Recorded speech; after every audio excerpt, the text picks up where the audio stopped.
Muy buenos días a todas y a todos. Muchas gracias por unirse a esta clase asincrónica que tendremos el día de hoy. Tenemos, como les había adelantado, un invitado de altísimos quilates, un invitado que además tengo que decir nos ha acompañado en otros cursos. Es probable inclusive que ya algunas y algunos de ustedes lo conozcan. Nos acompañó presencialmente el año pasado en el curso de Derecho Comercial, en el curso de títulos, valores ha dejado muy buenas sensaciones. Siempre ha tenido la cordialidad de ponerse a las órdenes de la Facultad de Derecho en diferentes charlas con las que nos ha acompañado. Y cómo no lo íbamos a tener a don Jaime Granados en este curso de introducción al comercio internacional que se está impartiendo por primera vez en la Facultad de Derecho de la Universidad de Costa Rica. Me parece que es una de las personas más calificadas que existen para venir a hablarnos sobre este tema y que nos ayuden a profundizar algunos de estos asuntos. Tal vez para hacer una breve introducción, porque podríamos hablar mucho rato de la carrera y de los antecedentes de Jaime.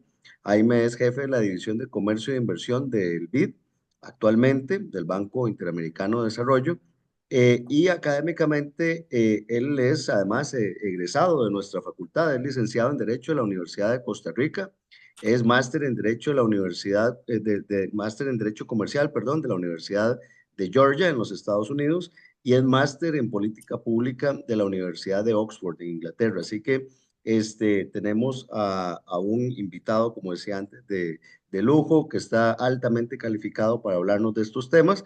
Y adicionalmente quiero hacer también una pequeña salvedad, una pequeña aclaración. Debido a que no tuvimos la oportunidad de contar esta clase o de realizar esta clase en vivo o de manera sincrónica, me ha propuesto Jaime que hagamos las preguntas que tengamos preparadas o aquellos temas que tal vez en los que queramos profundizar un poquito más o en los que queramos ahondar un poco más, hagamos una lista de esas preguntas y encontraremos eventualmente el espacio en la clase para dirigírselas. Ojalá sea en vivo y a todo color en algún momento de la clase.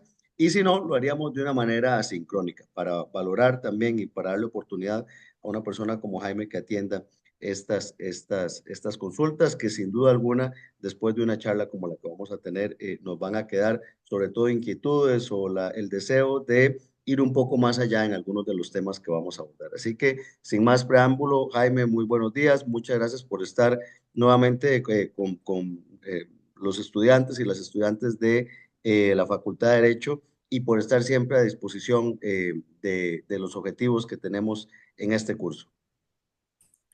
Muchas gracias, profesor. Muy buenos días a todos. Efectivamente, me hubiera encantado estar ahí personalmente con ustedes, pero es un poquito complicado. Sin embargo, creo que es muy propicia la ocasión, particularmente hoy, porque están sucediendo cosas alrededor del mundo sumamente interesantes y consecuentemente la conversación que vamos a tener hoy es relevante desde ese punto de vista. Así que, profesor, nuevamente, muchísimas gracias y quedo en sus manos para continuar. Adelante, ya está habilitado para Perfecto. presentar. Ok. Entonces voy a compartir una presentación que les tengo.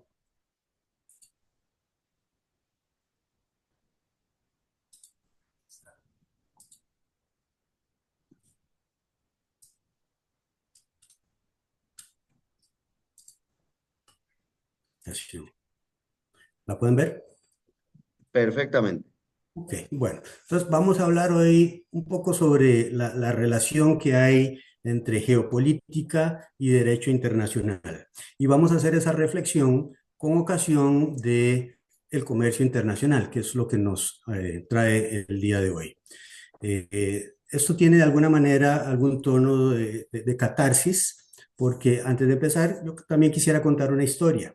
Y es el hecho de que cuando yo estaba allá en la Universidad de Costa Rica y estábamos decidiendo el tema de tesis, uno de los temas que se nos puso al frente y que lo lo cogí con mucho cariño, es el tema del comercio internacional. Y en aquel momento, en 1989 aproximadamente, la coyuntura era cómo es que Costa Rica se estaba sumando al sistema multilateral de comercio, en aquel momento al GATT, al Acuerdo General sobre Aranceles y Comercio, que era lo que existía en aquel momento.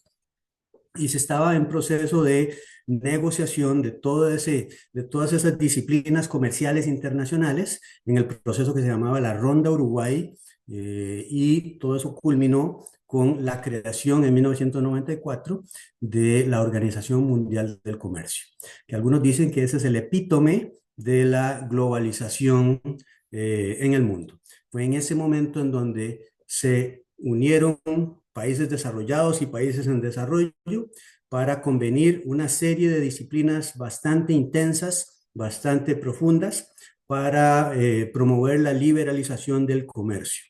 Y pues hay un antes y un después en materia del sistema legal comercial internacional con esta fecha de 1994. Esas negociaciones venían desde el año 1986, de tal manera que para el año 89-90 ya teníamos una idea muy clara de qué eran los temas que se estaban negociando. Y el tema de tesis nuestro fue cómo es que jugaban en todo este proceso los intereses de los países en desarrollo en el sistema multilateral de comercio. ¿Qué había en la negociación positivo o desafiante para los países como Costa Rica? Y eso ocupábamos entenderlo porque al país le interesaba participar activamente en las negociaciones del GATT, del Sistema Multilateral de Comercio, sobre todo porque en aquella ocasión se estaba por primera vez obteniendo un balance muy, muy interesante entre los grandes intereses ofensivos de los grandes países desarrollados y los intereses un poco más ofensivos, pero también defensivos de los países en desarrollo que se creían más vulnerables en una situación más complicada. Y la suerte fue que en aquel momento se logró encontrar ese equilibrio casi que por primera vez en el mundo, en la historia del sistema comercial internacional, y eso por ello es que lo traigo a colación, porque en aquel momento empieza un proceso sumamente interesante para quienes somos abogados, para quienes somos economistas, para quienes observan el fenómeno del comercio y de la inversión a nivel global. Empieza ahí todo un nuevo momento en la historia y en la juridicidad, en la legalización de las relaciones comerciales internacionales. Juega mucho entonces también a partir de entonces la geopolítica. Acordémonos que era un momento muy especial en las relaciones internacionales, precisamente porque ya había caído el muro de Berlín, ya había pasado la apertura en Rusia, ya Rusia se había convertido en una democracia, había mucho entusiasmo por la reforma económica y por la globalización, había un gran entusiasmo por la reforma política, por la democratización. Y de hecho, recordamos también que en ese año también se lanzaron negociaciones en las Américas para crear un área de libre comercio de las Américas, dado que era la primera vez, salvo para la historia de Cuba, en la que los 34 de los 35 países de América Latina y el Caribe y del hemisferio, contando a Canadá y Estados Unidos, eran regímenes democráticos, ¿verdad? Entonces, había mucho entusiasmo por la apertura de los mercados, por el acceso de la inversión extranjera, por la democratización y la transición a la democracia en una gran cantidad de países. Y todo eso fue una combinación virtuosa para lanzar un derecho comercial internacional mucho más claro, mucho más agresivo. Entonces, vamos a hablar sobre todo eso y vamos a ponerlo en perspectiva para entender qué es lo que está sucediendo en este momento, ¿no? Que mucha de esa tendencia, mucha de esa trayectoria ha empezado a decaer y cobró probablemente su ímpetu aproximadamente hace unos 10, 15 años y luego empezó a decaer lamentablemente. Entonces, quiero posicionar todo esto y con ocasión de esa conversación, hablar un poco sobre cómo el derecho internacional es muy susceptible a la presión de la geopolítica, sin ninguna duda. Y por eso es que cuando vemos esa trayectoria, cuando vemos ese camino, esa ruta crítica, es cuando podemos entender muy bien en qué consiste el derecho internacional y cómo es que ayuda al comercio internacional pero cómo a veces tiene profundas limitaciones para promover mejores relaciones comerciales internacionales. Entonces, esta es una introducción breve que quiero dar previo a recorrer los diferentes temas. Veamos, vamos a hablar entonces de esa especie de constitucionalismo económico global que observamos y atestiguamos durante los 90, pero luego vamos a empezar a hablar de lo que se ha venido acuñando como una desglobalización o una fragmentación que se viene dando hace unos 15 años, para luego caer ya en el tema duro de la geopolítica y el derecho internacional, y luego hacer una referencia sobre lo que nos repara, lo que nos puede reparar el futuro, ¿verdad? Porque obviamente no tenemos una bolita de cristal, pero tenemos algunos elementos como para poder pensar el futuro y qué podemos hacer nosotros como país. Entonces voy a empezar con el primer tema, haciendo una reflexión en torno a que desde más o menos finales de los 80 se habla de la profundización de las relaciones comerciales internacionales y del rol del derecho, del sistema jurídico, en términos de una especie de constitucionalización económica global. Constitucionalización por cuanto se encuentran grandes principios fundamentales en las relaciones comerciales internacionales que se empiezan a establecer o que se empiezan a aceptar como normas, no quiero decir que inmutables, pero sí bastante sólidas, pilares de las relaciones y que tienen que ver, por ejemplo, con el hecho de que promovamos la liberalización, la no discriminación. Ahorita vamos a ver una serie de principios que informan todo ese constitucionalismo y que va acompañado por una gobernanza robusta para darle realización a esas normas. Una gobernanza compuesta por la típica división de poderes, ¿no? Por el elemento legislativo, es decir, cuerpos que definen las normas, que son los países cuando están reunidos, en el caso del Sistema Multilateral de Comercio, en la Organización Mundial del Comercio, y ahí es donde establecen los códigos de conducta, los acuerdos comerciales multilaterales. Es ahí también donde se monitorea y se ejecuta y se le da ejecución a esas normas y también donde se interpretan, porque es ahí donde hay un ente jurisdiccional ante el cual se acude en caso de que haya diferencias en la aplicación de las normas. Entonces, eso da una especie de marco constitucional en la medida en que todos estemos en el mundo involucrados en este proceso. Y en el momento en que China se suma al sistema multilateral de comercio, creo que fue en el año 2003, por ahí, mucho más, es decir, mucho más consistencia adquiere todo este proceso de constitucionalización económica global. ¿Y qué es lo que estamos observando como elementos determinantes de este proceso? En primer lugar, todo el proceso de globalización de los 90s, el haber cedido, el haber cambiado de estrategia de desarrollo en el mundo en desarrollo, el haber abierto los mercados también en los países desarrollados y consecuentemente una fe que se tuvo en la fuerza que el mercado podría tener para poder generar mejores niveles de bienestar alrededor del mundo, ¿no? Entonces, vino acompañado de esa apertura económica, vino acompañado de una reforma política en muchas partes del mundo y consecuentemente se le da realización al paradigma de las ventajas comparativas globales. Cada quien produce lo que mejor pueda en función de la dotación relativa de sus factores de producción y consecuentemente produce bienes y servicios de manera competitiva. Recordemos que en esa coyuntura también se genera este fenómeno del offshoring o del outsourcing también, que significó que muchos de los procesos de producción se fragmentan y se envían a diferentes puntos del globo terráqueo para que desde ahí suceda transformaciones del bien o del servicio en función de las ventajas comparativas de cada país, o sea, de ese lugar, y luego se remite el producto semiterminado o el producto final a un lugar donde se hace el ensamblaje final de un bien o de un producto o de un servicio, y ahí se hace la venta o en cualquier otro país. Y dado que se habían disminuido sustancialmente los costos logísticos, los costos de transporte, los costos de la tecnología, era mucho más fácil hacer todo eso que se hace en los diferentes países. Y aquí lo vemos en Costa Rica todos los días, con todas estas empresas en Zona Franca, por ejemplo, que se establecen para generar ciertos procesos productivos en la cadena global de valor y que luego se exporta. El más sencillo, el más fácil de entender es Intel, ¿verdad? Que es un gran ejemplo en Costa Rica.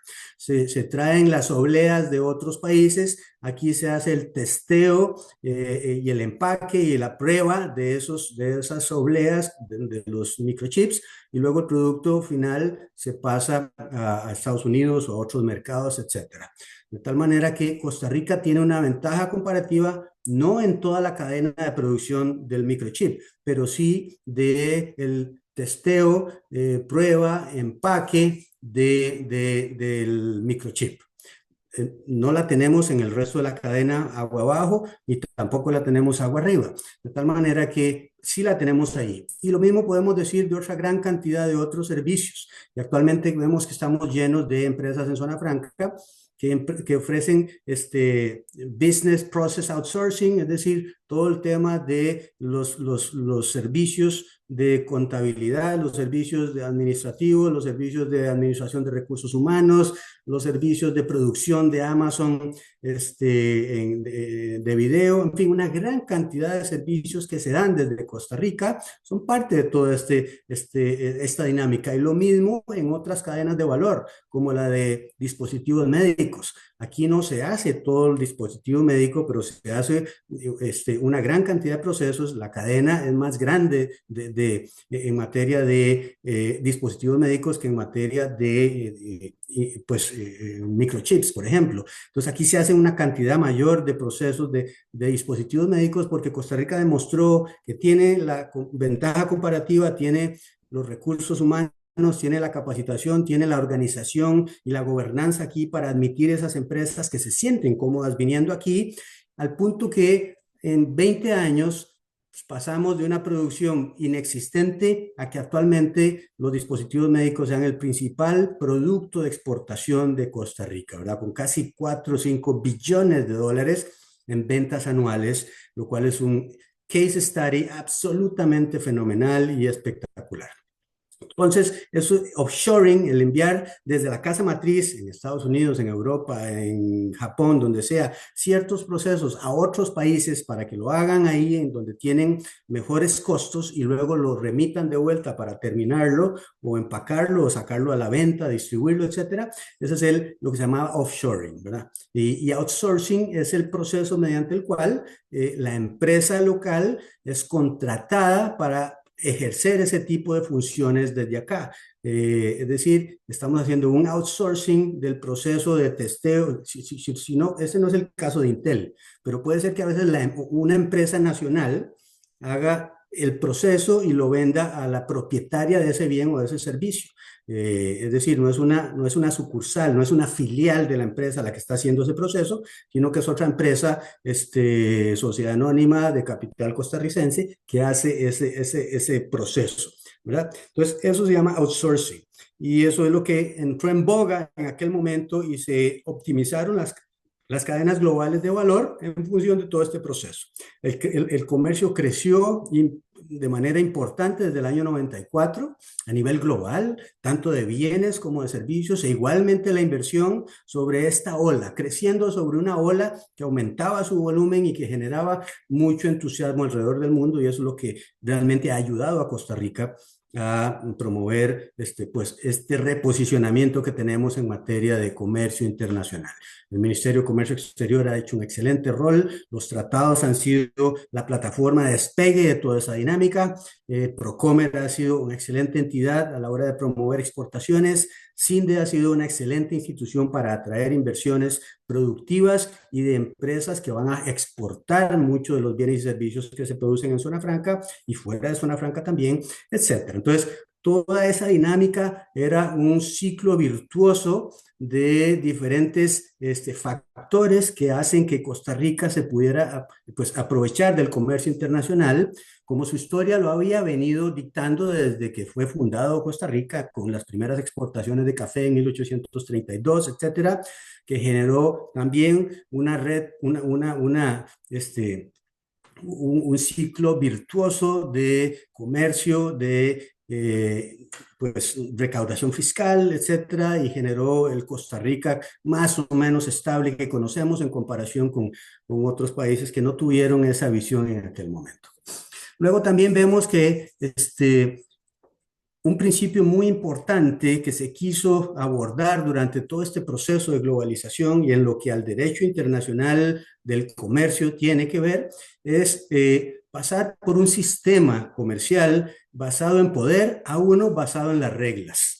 Y a los países en desarrollo esto era de mucho interés. Nos interesó participar en la ronda Uruguay del Sistema Multilateral de Comercio para que todos participáramos en las decisiones y en el rol legislativo de las reglas del comercio y que no nos dejaran afuera y que no nos vengan los países grandes a imponer sus intereses sin haberlos discutido de acuerdo a cierta gobernanza y de acuerdo a ciertas reglas. Eso fue el motivo por el cual Costa Rica participó, se adherió al GATT, participó en la Ronda Uruguay, firmó el acuerdo de la Ronda Uruguay, se creó la Organización Mundial del Comercio, negoció los tratados de libre comercio para poder tener certeza, para poder tener claridad, transparencia, previsibilidad, un órgano de solución de controversias en materia de relaciones internacionales.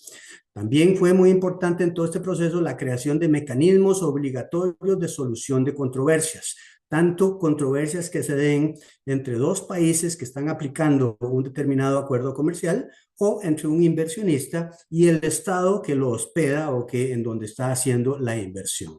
Entonces, se han legalizado todas esas relaciones y se han establecido mecanismos claros, ex profeso, para resolver las disputas y no tener que ir al tribunal o al juzgado civil de San José, o al juzgado comercial de San José, o de Heredia, o a la Alajuela a resolver, porque ahí se va a quedar, primero, no tienen el expertise en las reglas internacionales, y segundo, va a ser resuelto en 15 años ese proceso, ¿no? Entonces, se crean reglas específicas. Y finalmente, como lo habíamos señalado, China es admitida en la Organización Mundial del Comercio. Ahorita vamos a hacer reflexiones sobre eso.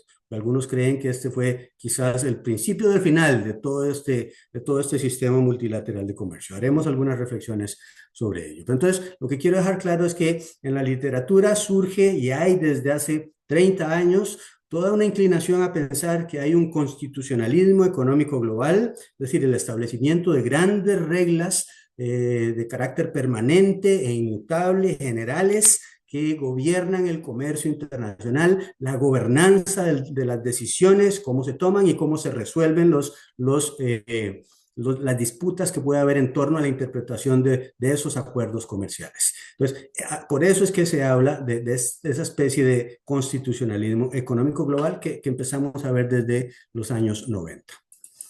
Esa legalización del comercio, voy a reiterar esto un poquito más aquí, implica que hay un mayor grado de obligatoriedad de las normas, en el sentido que antes había lo que en la literatura se llama soft law, o sea, derecho suave, y ahora tenemos hard law, un derecho más robusto que tiene más precisión y más complejidad de las regulaciones, y que está sujeto a que las funciones de interpretación y monitoreo se delegan a terceros. Es decir, no soy yo mismo el que lo interpreto si yo he estado cumpliendo, sino que hay un tribunal que me va a decir si estoy cumpliendo o no.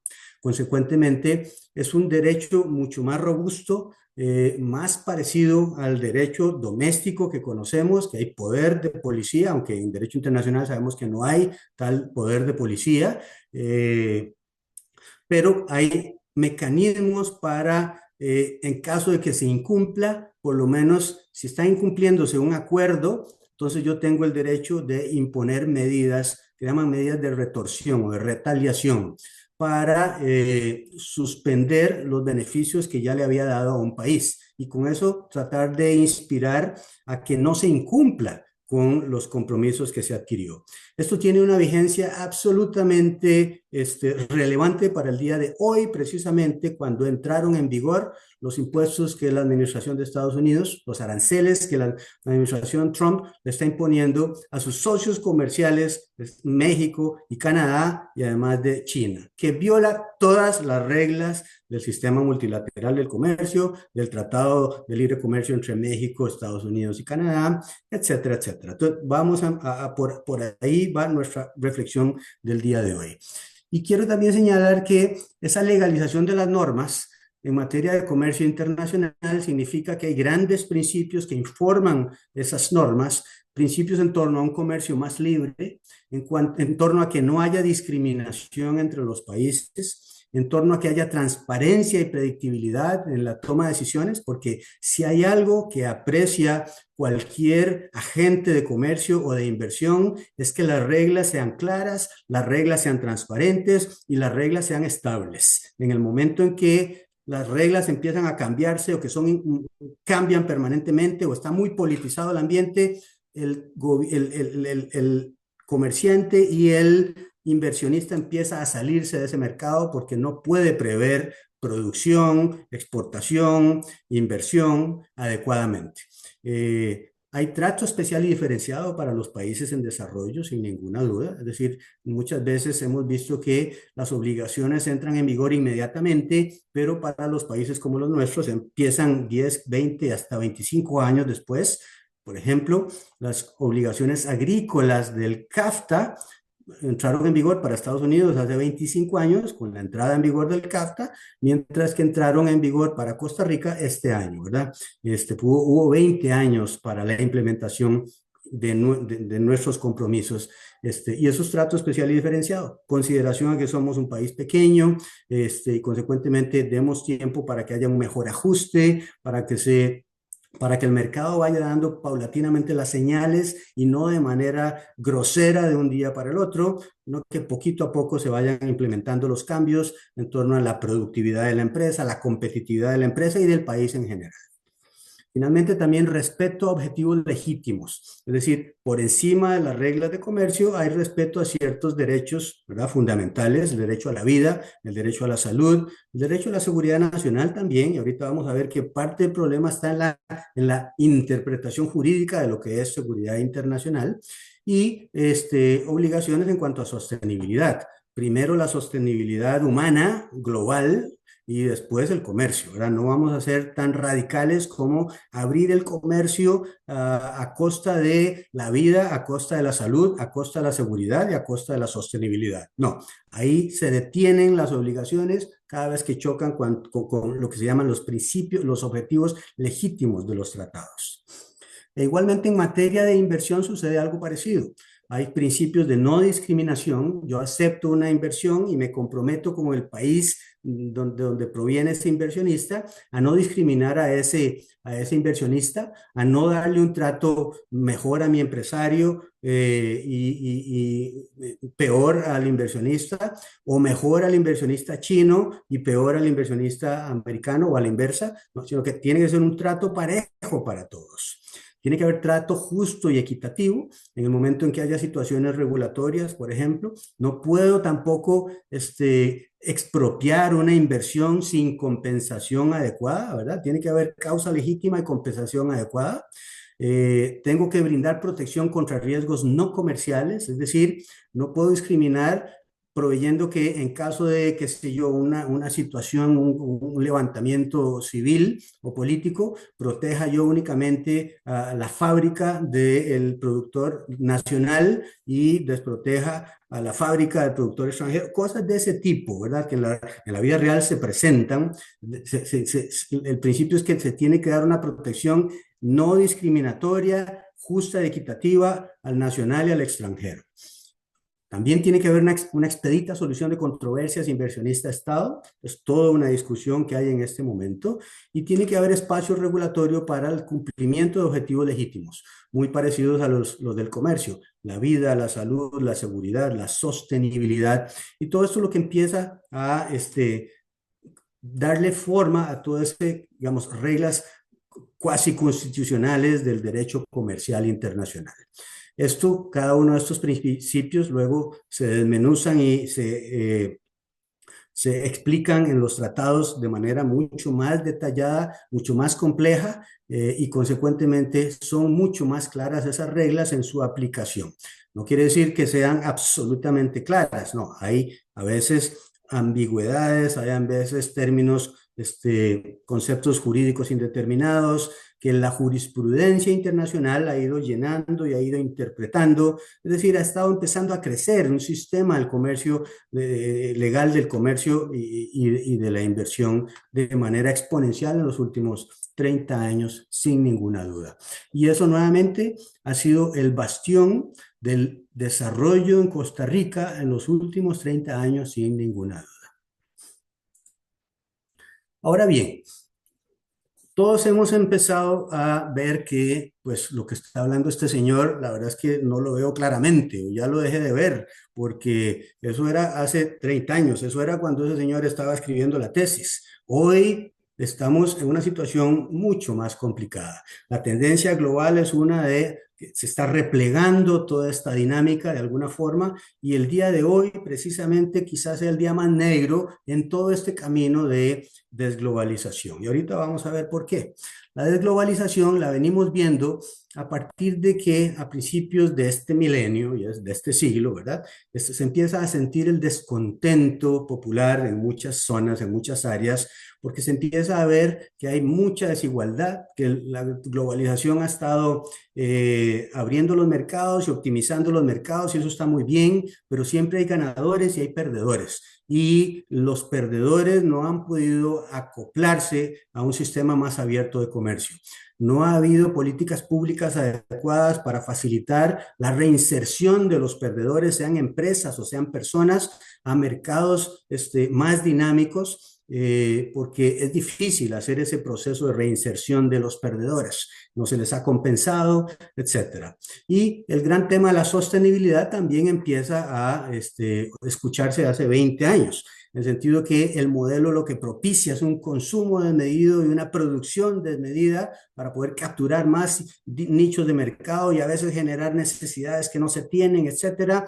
Consecuentemente, eso va a empezar a amenazar la sostenibilidad ambiental del planeta, y consecuentemente hay que pensar en términos diferentes, en términos de economía circular, en términos muy, muy diferentes. Nuevos paradigmas se han ido generando en los últimos 20, 10, 15 años para efectos de darle más sostenibilidad y viabilidad a todo este sistema de mercado abierto, que es el mejor en términos de generar eficiencia. Ya ustedes vieron en la conversación que ustedes tuvieron hace unos días sobre los principios básicos del derecho del comercio internacional. ¿Por qué se promueve el comercio internacional? Es porque no hay mejor sistema que el mercado para efectos de hacer la definición de los precios de las cosas, bienes y servicios a nivel global. Y consecuentemente es importante promover la apertura y el comercio en general, pero eso sí, controlando todas esas externalidades negativas que puede generar el comercio en cualquier momento,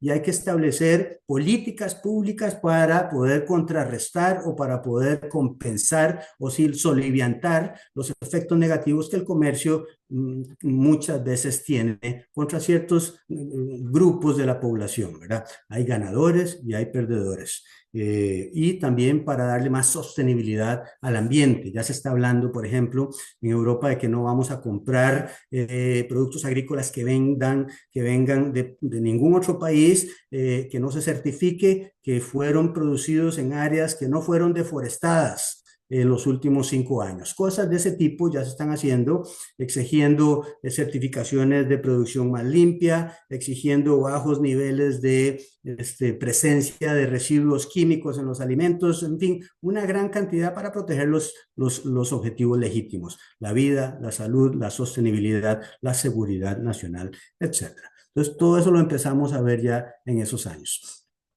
La crisis financiera del 2008-2009 fue también un punto de inflexión en el crecimiento del comercio. ¿Qué fue lo que sucedió?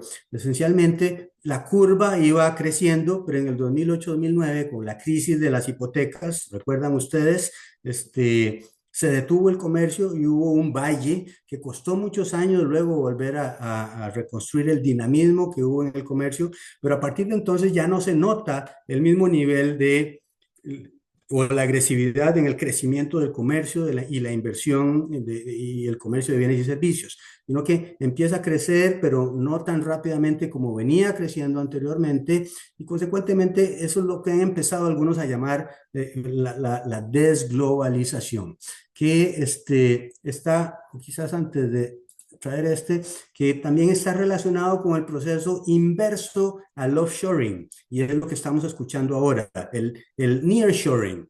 Es decir, si el offshoring era mandemos hacia afuera los procesos productivos, el nearshoring es traigámonos hacia adentro o hacia lugares muy cercanos a mis costas esos procesos productivos. Y eso es lo que estamos viendo actualmente, precisamente por efecto de la geopolítica. Y está empezando a quebrar todo esos principios del constitucionalismo económico global, del cual se viene hablando, precisamente por razones geopolíticas que empezaremos a ver en unos minutos. Los países desarrollados empiezan a perder juicios en el sistema multilateral de comercio, y no solo en la OMC, en el organismo, en la Organización Mundial del Comercio, sino también en los paneles de diferencias entre el inversionista y el Estado, que ese es un mecanismo que tiene 70 años de vigencia, que lo establecieron los países desarrollados para poder tener ciertas garantías para sus inversionistas que se establecían en los países en desarrollo.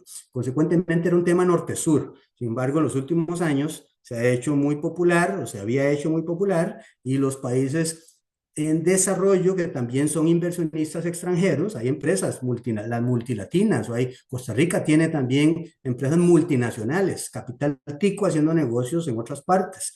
Entonces, esas pocas empresas empiezan a sentirse víctimas de la violación de cualquiera de esos derechos de la inversión en ese país donde están, demandan vía los mecanismos especiales de solución de controversias inversionista-Estado, y los países desarrollados empiezan a perder. O sea, las pavas tirándole a las escopetas, ¿no? No era lo que ellos tenían, los países desarrollados tenían en su visión original, pero está sucediendo y eso empieza a molestar consecuentemente a los países grandes, a Europa, a Canadá, a Estados Unidos, y empiezan a repensar que quizás el mecanismo de solución de controversias no sea mejor para efectos de poder garantizar estabilidad de las normas o de hacer prevalecer sus intereses. Y empieza un poco a hacerse más complejo el ambiente. Todo este proceso de desglobalización se exacerba mucho más en el momento en que cae la pandemia hace 4 o 5 años, y que tuvo un impacto sumamente negativo en el comercio. Recordemos la crisis de los fletes, de los costos de los fletes por la poca disponibilidad de contenedores. Todos estaban pegados allá en China, no había manera de traerlos y generar comercio internacional, se disparan los precios, eventualmente se volvieron a aterrizar, pero en aquel momento era imposible, se encarecieron dramáticamente los costos de transporte, y eso genera disminución del comercio. Las cadenas globales de valor empezaron a romperse en algunos puntos porque no había claridad, no había estabilidad, no había seguridad de que en China o en Asia, por virtud de la pandemia, íbamos a tener comercio fluido con nuestros países. Y empiezan las guerras comerciales este-oeste a imponerse derechos unos a los otros, ¿verdad? En violación de los convenios internacionales y de los principios de la Organización Mundial del Comercio. Empezamos a hablar de nearshoring, que es ese fenómeno de traer ese proceso productivo que yo ya había despachado hacia otros países, lo traigo ahora hacia, o bien mi propio país, digamos, la metrópoli que yo soy, lo que se llama onshoring o reshoring, o bien lo traigo a mis países aliados, vecinos, aquí cercanos, en cuyo caso son nearshoring. Un ejemplo muy fácil lo vemos hace unos días, cuando un empresario norteamericano que estaba construyendo bombas de aspersión, de estas para fumigar en la agricultura, muy sofisticadas en China, pero de repente a partir del COVID, Trump le pone aranceles a los bienes de China, y entonces el norteamericano se dio cuenta que estaba en medio del fuego cruzado y que no iba a poder construir estos aparatos allá para luego traerlos y venderlos en Estados Unidos de forma muy competitiva. China es, de hecho, la fábrica global, ¿verdad? Los costos son muy, muy bajos, muy competitivos. Entonces decidió venirse a Costa Rica. Aquí se dio cuenta y se fue para la zona franca de La Ceiba, allá en Orotina, y ahí se estableció porque se dio cuenta que iba a poder producir las mismas bombas de aspersión acá a un costo quizás no tan competitivo como en China, porque la mano de obra es más cara en Costa Rica, pero sí iba a poder quitarse de encima el arancel que Trump le había puesto a esos productos cuando se producían en China, y en cambio aquí tenía un tratado de libre comercio e iban a entrar en cero arancel y se iba a quitar de encima el problema de los aranceles chinos y la guerra comercial este-oeste. Así que todo eso rompe la lógica del comercio y la inversión basados en costos relativos de producción, y empiezan entonces los precios, la estructura de precios de los bienes y servicios a tomar en consideración la dimensión de riesgo geopolítico, y consecuentemente cambia totalmente el paradigma que nos venía regulando desde hacía 30, 40 años para uno muy nuevo, más difícil de entender, en donde hay que factorizarle en la estructura de precios el riesgo de producir en tal bien, en tal lugar o en cual otro lugar. Y consecuentemente empieza todo este proceso de fragmentación del sistema económico global, y unas empresas tienden a salir de Asia para venirse a producir más cerca de los grandes mercados de Europa y Estados Unidos.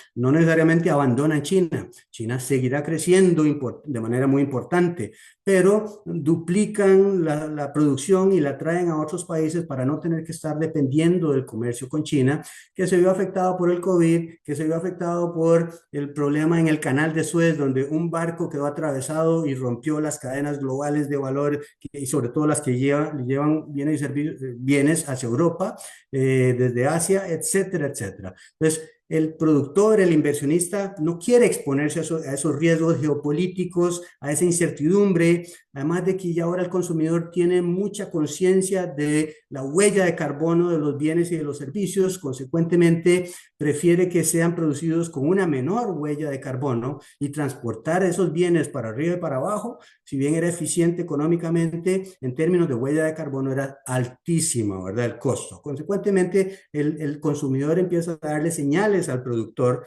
de que es mejor producir donde haya menos huella de carbono, y todos esos criterios, todos esos factores empiezan a generar todo este proceso de rompimiento de la lógica del offshoring, y empieza este nuevo proceso de nearshoring. Muy importante también agregar que Estados Unidos, en la primera administración de Trump, bloqueó lo que llamamos el órgano de apelaciones de la Organización Mundial del Comercio. Bloqueó en el sentido de que el órgano tiene un número específico de jueces, que son los que definen las apelaciones en los juicios de comercio internacional que se dan allá en la Organización Mundial del Comercio en Ginebra, y no, en el momento en que había que hacer la renovación de esos árbitros, Estados Unidos no apoyó la renovación de esos árbitros, entonces no hay órgano de apelaciones en este momento. No hay un sistema de solución de controversias efectivo a nivel global. Fue un éxito haber creado un buen sistema de solución de controversias en 1994 a partir de la Ronda de Uruguay, y funcionó muy bien por 20 años, hasta estos años en que Trump 1 decide que no está de acuerdo con las resoluciones del órgano de apelaciones de la OMC, donde empieza a perder, y consecuentemente decide que no va a aceptar más la renovación de los jueces, y consecuentemente bloquea todo el sistema de solución de controversias de la OMC. Ojo que entonces se empiezan a romper todos los criterios y todos los principios constitucionales que veníamos hablando, la imposición de aranceles, las restricciones a la inversión por cuestiones de seguridad nacional, y ahorita vamos a ver cómo se empieza a desdibujar totalmente todo ese constitucionalismo económico global que veníamos observando.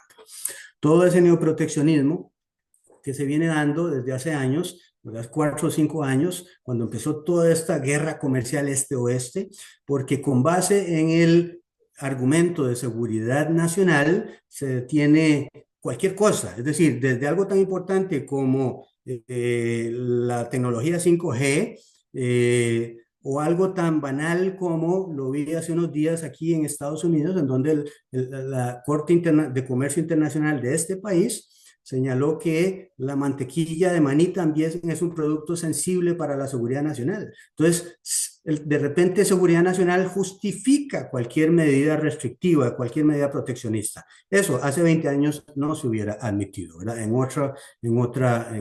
otro ambiente. Y como no se venía admitiendo ese tipo de abusos en la interpretación de los conceptos, entonces Trump dice, pues no voy a permitir que haya más órganos de solución o de apelaciones en la OMC y mata el sistema de solución de controversias de la OMC.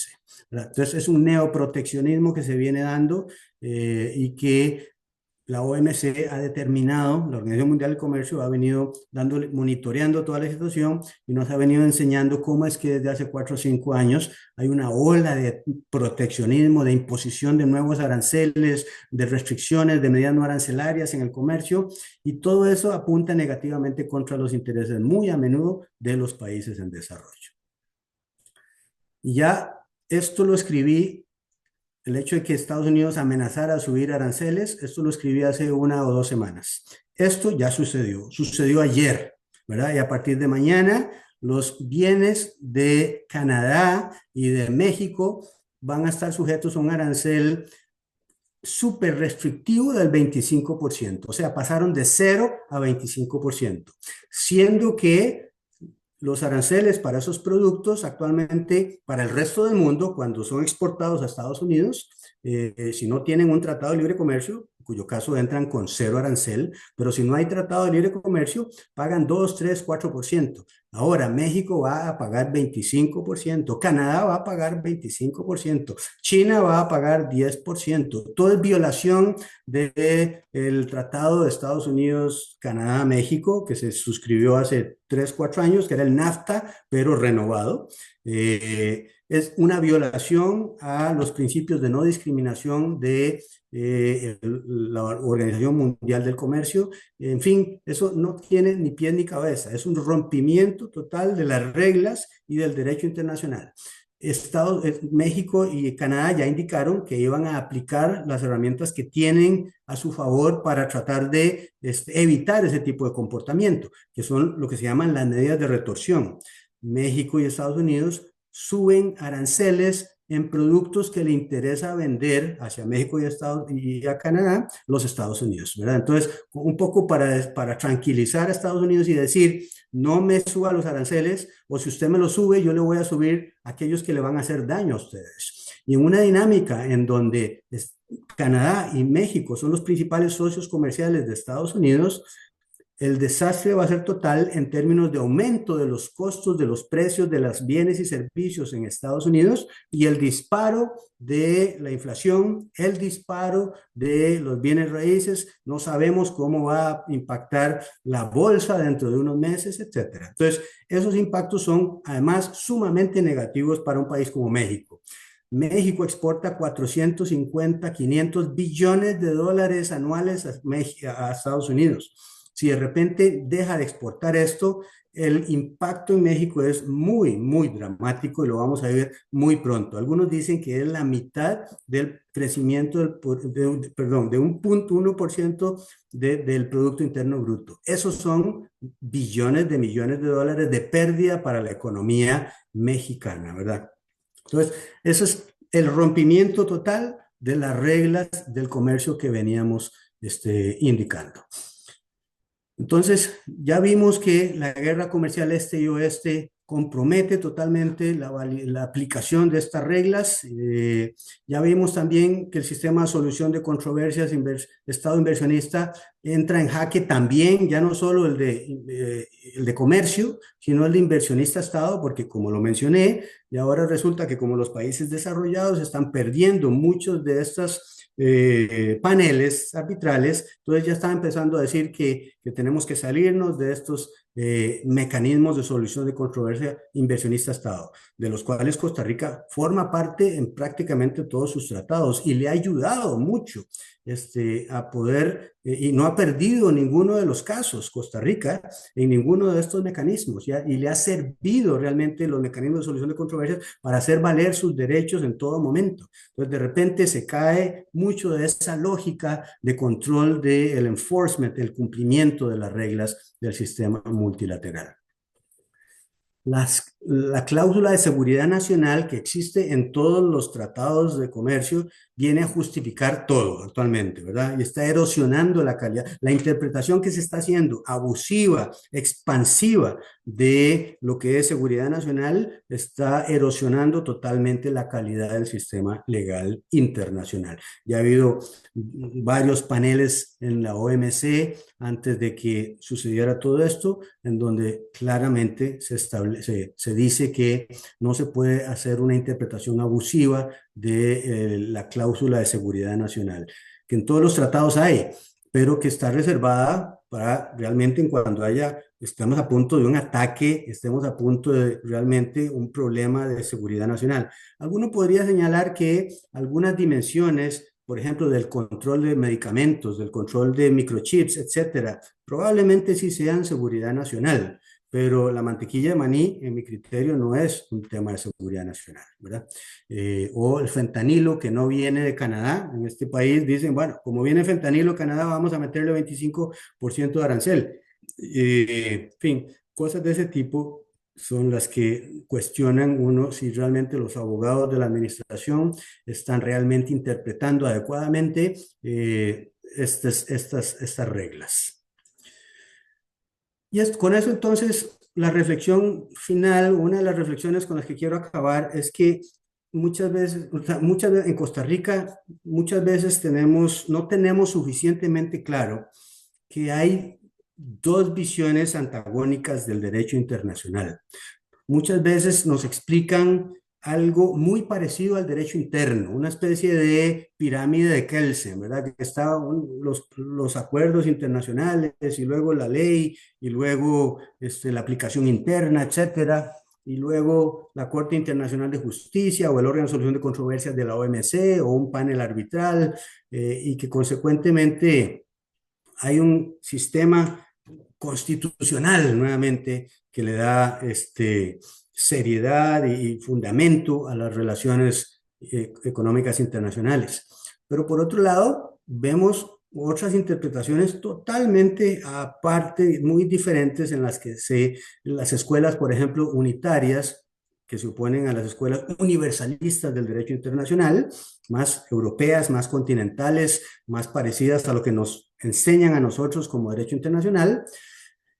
Esas otras escuelas interpretan el derecho internacional de manera muy, muy diferente. No hay derecho, no hay tal derecho internacional, no hay constitucionalismo internacional. Eso es un tema realista, es un tema de realpolitik, es un sistema de poder, es un sistema en el que se impone la voluntad del más fuerte y no hay policía global, no hay un legislador global, no hay manera de hacer valer todo eso. Y bueno, la verdad es que esta nueva administración en este país nos está dando un ejemplo de que esa interpretación es actualmente la que está imperando, sobre todo aquí. Está irrespetando todo el acuerdo, todos los acuerdos, no le importó las negociaciones y los principios convenidos en la OMC, no le importó los principios convenidos en el Tratado de Libre Comercio Estados Unidos, Canadá, México, etcétera. Y esto lo puede hacer mañana si le diera la regalada gana con países como el nuestro, ¿verdad? Con Colombia estuvo a punto también de entrar en una dinámica de esta naturaleza hace una semana. Y el mensaje está muy claro. Vamos a utilizar el arancel y las cláusulas de seguridad nacional a nuestro favor y las vamos a interpretar como nosotros creemos que hay que interpretarlas. Si usted no hace lo que yo quiero en materia de fentanilo, en materia de migración, en materia de controlar a los chinos, y si usted se sigue metiendo y sintiéndose muy cómodo con los chinos, o para eso o le quitamos el Tratado de Libre Comercio, no nos han dicho eso todavía, pero no nos extrañamos si nos lo dicen en algún momento. Entonces, ese es el tipo de reflexiones que quiero yo dejar planteadas aquí para ir cerrando esta conversación en torno a que no podemos creer que el derecho internacional es un instrumento perfecto, como lo es o como tiende a serlo más en el entorno nacional. Es sumamente imperfecto, sumamente débil, depende de la buena voluntad en la aplicación por parte de los países de los convenios que se convinieron y consecuentemente si viene una administración y lo interpreta o no lo quiere aplicar o lo interpreta de otra manera, es muy poco lo que realmente podamos hacer y volvemos nuevamente pues, a la ley de la jungla, ¿no? A que el poderoso es el que va a tener la última palabra. Eso se había tratado de controlar a partir de este constitucionalismo económico global, pero mucho de toda esa aspiración ya se ha venido perdiendo. ¿Cuál es el futuro? Y a mí no me gusta terminar con una nota negativa diciendo que esto es apocalíptico y aquí nos vamos a morir todos. Yo creo en el ser humano como un ser inteligente que es capaz de reconocer que tenemos que volver de alguna forma al multilateralismo, porque si no volvemos al multilateralismo, no impera la cordura y en temas, por ejemplo, ambientales, que también se salió del Convenio de París, ¿verdad? De la administración Trump, quiere decir que estamos amenazando muy seriamente la sostenibilidad de este planeta y consecuentemente si estos temas no se abordan a nivel multilateral, realmente la amenaza es mucho, mucho más seria, ya no para nosotros, pero sí definitivamente para nuestras hijas y nuestros nietos, etcétera, dentro de 20, dentro de 50, dentro de 100 años. Así que yo tiendo a pensar que lo que estamos viendo en este momento es una especie de anomalía temporal, 4 años durará esto, eh, y que luego volverá de alguna manera a imperar la cordura, vamos a ver. Pero lo que está clarísimo entonces es que la geopolítica determina el contenido y la calidad del sistema legal global de comercio e inversión. Eh, el argumento de seguridad nacional se mantendrá en un mundo bipolar este-oeste, ¿verdad? El siglo XXI va a ser un siglo en donde el gran desafío es el acomodo entre la Unión Europea y China.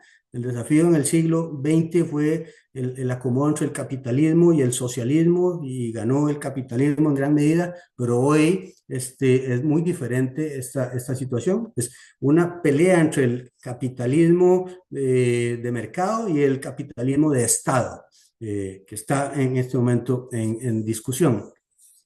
Yo insisto, creo que el fenómeno Trump va a ser una anomalía temporal excesiva que exacerbó la bipolaridad en este momento, probablemente con malas repercusiones, pero yo creo que va a imperar la racionalidad y esto se tiene que revertir en algún momento, tarde o temprano, con un costo muy alto ya para los afectados, pero ya esto lo hemos visto en el pasado. En el año 1933, Estados Unidos impuso altos aranceles y pronto cayó en crisis económica y todo eso pasó luego a la formación del sistema multilateral de comercio y se volvieron a bajar los aranceles, pero a un costo económico, social y humano muy alto. Entonces, pero lo bueno es que pasó, pero a un costo alto, ¿verdad? Entonces, esperamos que podamos mitigar el costo humano de este nuevo ciclo de proteccionismo, aunque desde el punto de vista es imposible evitar que haya consecuencias negativas.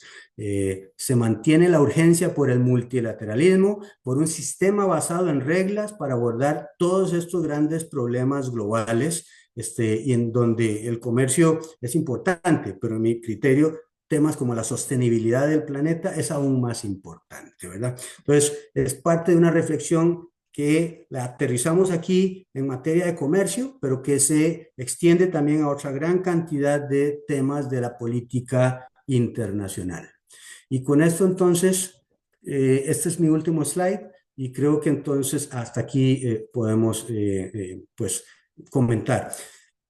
Me duele mucho no poder haberlos acompañado en directo y en vivo porque estos temas dan para mucho, pero como le dije al profesor Guzmán al inicio, con mucho gusto podemos retomar esta conversación en alguna otra oportunidad en donde coincidan las agendas. Muchísimas gracias. Jaime, bueno, primero que todo, muchas gracias hubo un contratiempo, pero bueno, lo pudimos resolver gracias a tu anuencia, a tu disponibilidad, de sacarte inclusive de la comodidad del domingo también para resolver para el día lunes.